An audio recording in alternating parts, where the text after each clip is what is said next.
À Yaoundé, le quartier Van a sale réputation. Ces dernières années, de nouveaux axes d'insécurité ont vu le jour dans cette partie de la ville.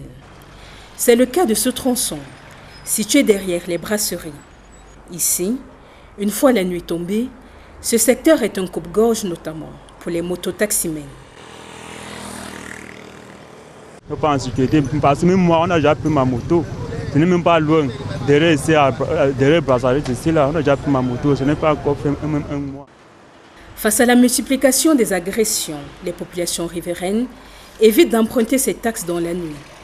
Si vous faites un tour ici dans la nuit, vous verrez, c'est tellement calme. Vous sortez même pour stopper une moto, il aura même peur de s'arrêter pour vous prendre. Vous sortez, on passe plutôt par la grande route, qui est beaucoup fréquentée et qui circule plus aussi dans la nuit. Donc dans la nuit, c'est difficile de prendre un véhicule, surtout une moto ici. Même un taxi, même c'est difficile. Cependant, la grande route mentionnée n'a pas meilleure réputation. Il s'agit du secteur des agences de voyage. Ces derniers jours, des corps de jeunes filles ont été retrouvés après des enlèvements survenus dans cette zone. De récents événements qui font grimper la peur chez les voyageurs notamment. Parfois, quand on arrive, on veut prendre les taxis, on a peur. Parce que tu vois 3 hommes dedans, tu as peur, parfois on préfère les dépôts. Ce contexte d'insécurité amène dès lors les voyageurs à multiplier les précautions. Quand je viens ici, premièrement, mon téléphone, je le mets peut-être dans le sac, mon argent, mon porte-monnaie, tout. Je m'arrange à avoir un sac qui se ferme et que je tiens vraiment.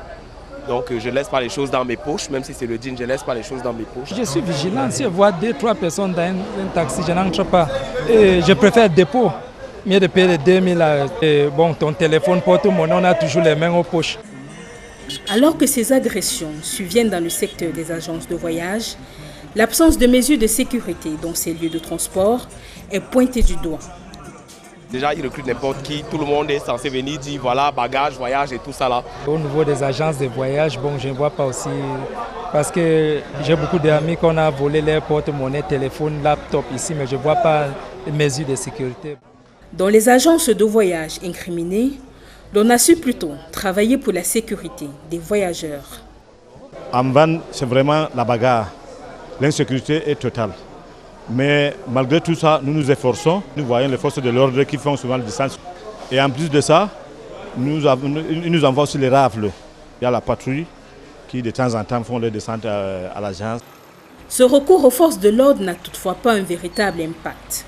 Nous avons approché certaines personnes qui n'ont pas désiré s'exprimer, pas peur des représailles des gangs de bandits qui font la loi ici.